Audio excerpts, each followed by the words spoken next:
প্রায় ৪ মাস পর খোলা হয়েছে কিশোরগঞ্জের পাগলা মসজিদের দানবাক্স।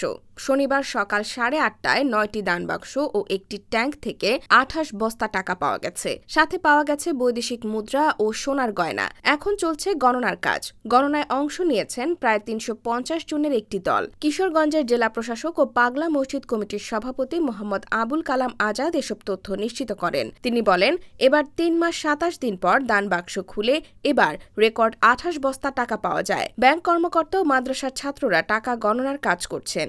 এর আগে গত ২০ এপ্রিল পাগলা মসজিদের ৯টি দানবাক্স রেকর্ড ৭,৭৮,৬৭,৫৩৭ টাকা পাওয়া গেছে। এছাড়া বৈদেশিক মুদ্রা ও স্বর্ণালঙ্কার পাওয়া গেছে। ১৮.৫ ঘণ্টায় ২২০ জনেরও বেশি লোক এ টাকা গণনায় অংশ নেন। এর আগে গত বছর ৯ ডিসেম্বর পাগলা মসজিদের ৯টি দানবাক্সে ৬,৩২,৫১,৪২৩ টাকা পাওয়া যায়। জনশ্রুতি আছে, একসময় এক আধ্যাত্মিক পাগল সাধকের বাস ছিল কিশোরগঞ্জ পৌর শহরের হারুয়া ও রাখওয়াইল এলাকার মাঝ দিয়ে প্রবাহিত নরসুন্দা নদের মধ্যবর্তী স্থানে জেগে ওঠা উঁচু টিলাকৃতির স্থানটিতে।